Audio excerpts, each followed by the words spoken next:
Are you gonna be? Say that you're gonna be. A tornado flew around my room before you came. Excuse the mess it made. It usually doesn't rain in Southern California.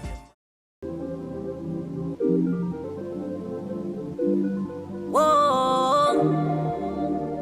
How the fuck you out here going tit for tat? I should've saw the signs, how could I miss that?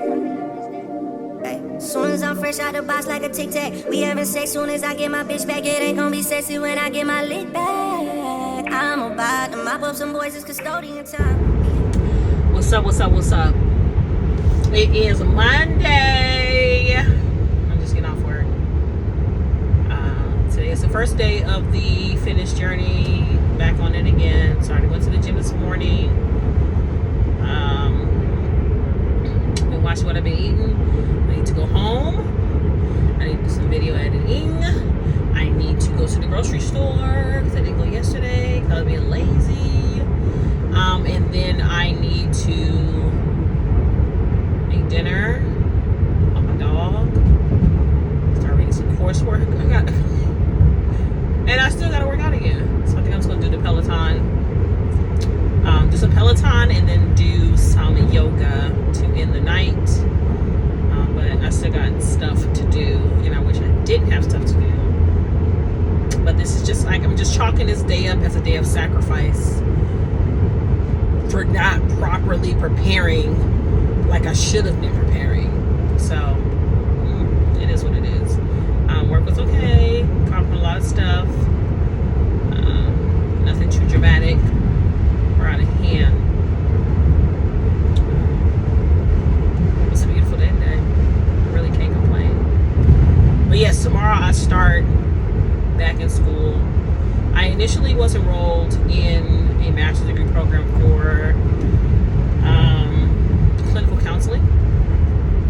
But after doing some thinking and the timeline from the time I graduate to the timeline I'd have to get certified by the state to the timeline that I would have to be possibly picked up by somebody, I was like, I don't want to continue to waste, not really even waste, but invest any more extra time into meeting my final goal. So I switched up my degree plan to master's in business management, and I'm also going to do a certification in project management, which is a field that I work around. And another reason why I stopped doing the clinical counseling is because the field that I work in has nothing to do with counseling. So it was kind of hard to retain the information because I couldn't practically apply it to my day-to-day stuff. So I was doing myself a disservice by taking these classes and not being able to retain the information and set myself up for failure when it comes to getting licensed by the state. I would just have to cram in hopes that I would pass. And I was just like, I'm not going to set myself up for that. But the field that I do work in, there's a lot of program managers, government contracts and things of that nature. So this would be more of my line, that I can still effectively apply the information that I'm learning about to my current job, and also it would just be it's a good transition. And this degree plan is a lot shorter than the one for clinical counseling, so I don't really have any gripes about it. Ultimately, I do like counseling. I do like,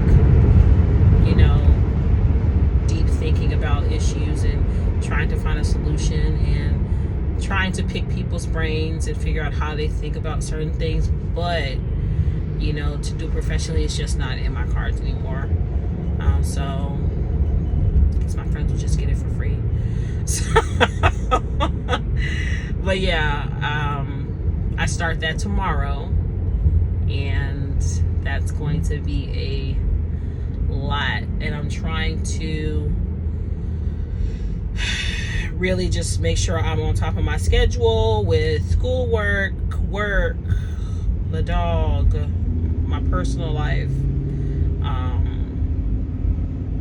and make sure that it's balanced, somewhat balanced. But we'll see. Beware the friend who can't say you're not okay. I don't think a good friend is somebody who should force themselves to be happy for you no matter what, right? They can support your mission, but still question your method. They can advocate for your well-being without treating you like you could never possibly be wrong. Sometimes support, it takes the form of saying, hey, congratulations, good job, I'm so happy for you. But sometimes support takes the form of, hey man, I'm a little bit concerned. To me, the real privilege of friendship is that the context of our already established love makes it possible for me to challenge you and get away with that in ways that other people can't. Anybody can get away with feeding your ego. A complete stranger can say, wow, you look great, and get away with that. A friend is someone that can get away with saying, hey, let me play devil's advocate with that idea. Hey, I'm a little concerned about this. Hey, I have a problem with what you just said and how you said it. Because the two of you can talk things out in a way where you can get to the bottom of it without your love for one another being questioned. So support isn't always about congratulations. Sometimes it's about challenging. So what's up, y'all? It's, what is today's date? The 14th. It's Friday. I'm just picking up something for lunch. And then headed back to the office. But I was just having a revelation with myself, as I occasionally do. Just thinking about life and things in general, and how, my selection for lunch, I got a salad from Chick-fil-A. But I was like, I'm, trying to do better, i.e. with my eating and, with my working out. And it made me just think about things and like where I'm at. And I just had like this instant feeling of like, I remember I worked so hard on my body throughout my life. Like, I've gotten to the point where I was at my peak physical fitness, and that was like on a consistent thing, and that was always at the forefront of my mind as far as for like how I looked and how I was being perceived by others. And always being strong and looking healthy and all of this other stuff. But I didn't pay too much, consideration to my mental health and just my emotional health and how I felt. And it's so funny that the roles have reversed. And now that I am in, a different environment and doing different things, that my priority is how I feel. I care more about how I feel than having the snatched waist and having triceps and sculpted arms and sculpted legs. That does nothing for me. It's nice to have, and of course I am working to get in a better physical position, but it's not at the top of my list. I want to be healthy and I want to be mobile. I think my consideration now, or my concentration, is more so maintaining my mobility the older that I get, because a lot of people get older and then they get less mobile. But I always want to have that be a priority for me.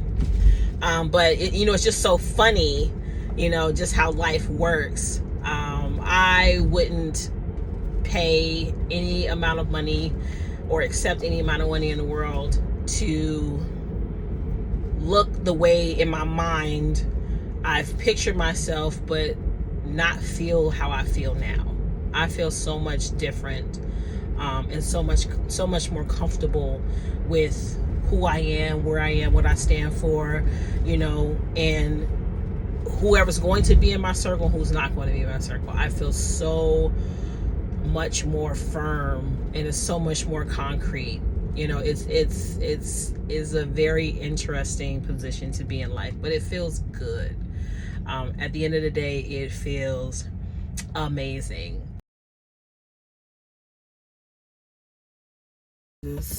Greetings, all. Good morning. On my way to this hair appointment, going to get this nice good old haircut. I'm about to be back on a bald heads team. There's just a certain feeling with being bald headed. Being confident and bald headed. I think my association to having hair like was like tied into some marker for me to be considered feminine, or you know, just in the scale of, you know, attractiveness and all of that stuff. And it's just like, and of course that's for me, I'm not speaking for nobody else. So I think when I did cut my hair, I was like, you know, I like it, I'm comfortable. I'm concentrating more on how I felt about it and how I viewed myself, and I like it. It is just so much easier to like maneuver and deal with my head, and it's so much less expensive. You know, I eat braids and products and things of that nature. It's just, and time is like cut in half. Of course, if I want to feel froggy or, you know, spice some things up, I can always put on a wig, but that's neither here nor there. But yes, I'm on my way over here. But to piggyback off of that, I get a text this morning from the hairdresser. I'm gonna be late. Ma'am, why are we late? Why? I'm probably the first appointment of the day. Why? I'm a very punctual person, and I just don't know why that's acceptable, or even maybe even so, why it's even like you kind of feel that when you make an appointment that you're gonna get that text. Something's gonna go wrong the day of you needing a service for your hair, and it's just like, but why? But okay, I'm just gonna go with the flow. I'm gonna make sure that I'm gonna, you know, chalk this up as whatever. So get the haircut, come back, you know, take my girl for a walk, because she needs one. Probably eat some breakfast while I'm out because I haven't eaten anything. Hopefully I can find like a juice bar or something, so I want to kind of eat light since I'm going to be eating out for lunch, and then going from there. But I'm excited to get this hair off my head. Yeah, I've done so much to try to make it look acceptable and the state that it is, that I'm over it. You know what I'm saying? So I'm very excited. Hey y'all, so this is the finished look. So again, I like having short hair because it just makes things a lot easier for me in regards to like just maneuvering and getting ready faster and all of that. So I am, how should you say, feeling it.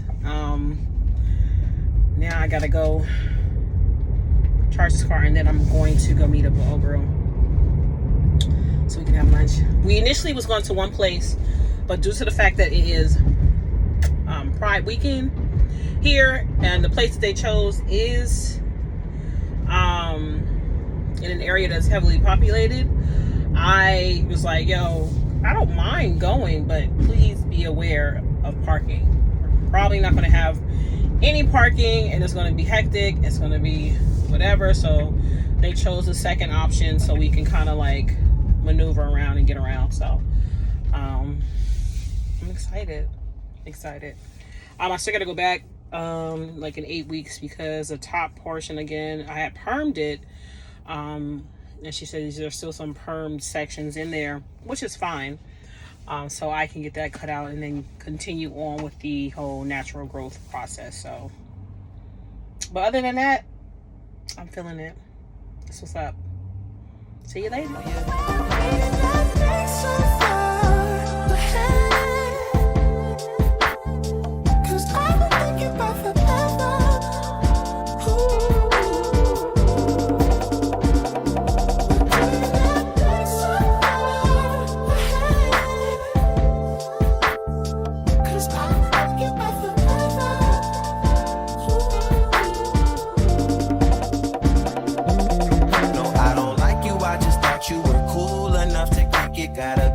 I could sell you an item. So yeah, we just left this place called Nutmeg Gourmet Cafe in Poway, in the Poway area. I wasn't feeling it. We weren't really feeling it. The food was okay. It wasn't nothing to really be like, oh, I'll be back. Aesthetically, it was pleasing, but you know, the food was okay. Just nice decor, nice vibe, but everything else was blah.